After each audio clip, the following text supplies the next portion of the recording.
Fala galera, tudo bem? Pois é, hoje vamos falar sobre um esporte que eu curto muito. Vamos falar de futebol?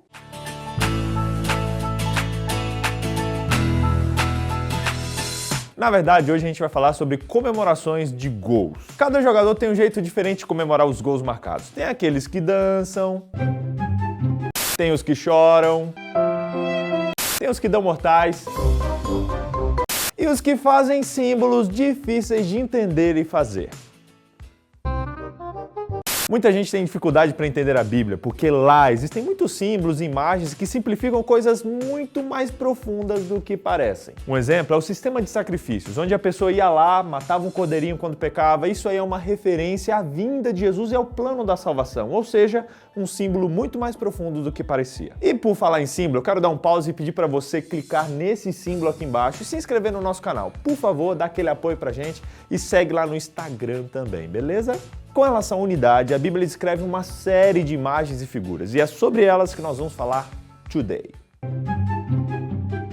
A primeira imagem que a Bíblia usa para exemplificar a unidade é a de geração eleita, sacerdócio real e nação santa. Ela está lá em 1 Pedro, no capítulo 2, verso 9. Vocês, porém, são sacerdócio real, nação santa, povo exclusivo de Deus, para anunciar as grandezas daquele que os chamou das trevas para a sua maravilhosa luz. Esses termos indicam que o povo de Deus foi separado para um propósito especial. Propósito esse que é anunciar as grandezas daquele que nos chamou, como o verso mesmo fala. Ou seja, você é um sacerdote, você é um guia, você é um pastor, você é uma pessoa escolhida por Deus para um propósito muito maior do que apenas existir. O segundo símbolo que a Bíblia usa para exemplificar unidade é o de pedras vivas. 1 Pedro 2, verso 5 diz que os cristãos são pedras vivas na edificação de uma casa espiritual. Assim como uma casa é composta pela união de dezenas de tijolos, a igreja também é um corpo vivo, formada pela união de diversos pedacinhos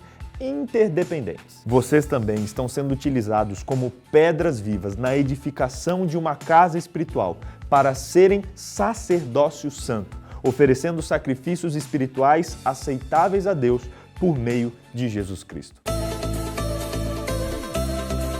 Terceiro símbolo, a Bíblia diz que nós somos fundamentados na pedra angular. Para que um edifício seja sólido, ele precisa estar num fundamento sólido. E esse fundamento é Jesus, ou seja, a pedra angular, como diz lá em 1 Coríntios capítulo 3. Porque ninguém pode colocar outro alicerce além do que já foi posto, que é Jesus Cristo. É Cristo quem fortalece a estrutura para que as paredes suportem as tempestades. Ficou legal, tempestades.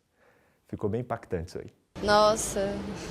Quarto símbolo, a Bíblia diz que nós somos família de Deus. A imagem de família também é extremamente importante. Portanto, vocês já não são mais estrangeiros nem forasteiros, mas co-cidadãos dos santos e membros da família de Deus. Esse conceito se baseia nos relacionamentos das pessoas que têm vínculos fortes e uma lealdade que é extremamente importante para que haja unidade. Aliás, não tem como haver unidade sem haver lealdade. Na igreja, a gente se torna unido não porque seguimos as mesmas doutrinas, mas porque nós somos família, que temos coisas muito importantes em comuns, em especial a experiência da conversão.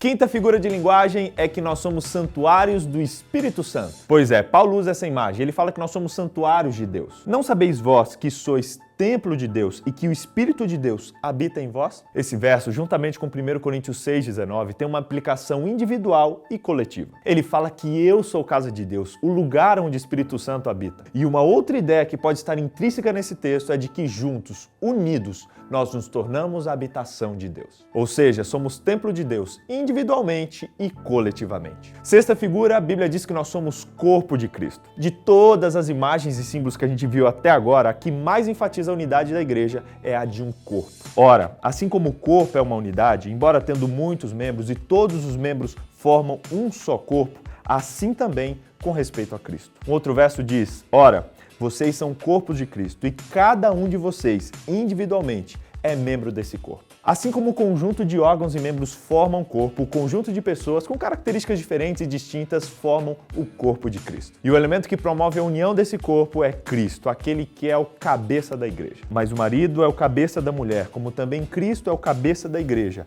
que é o seu corpo, o qual ele é o Salvador. Muito louco isso, né?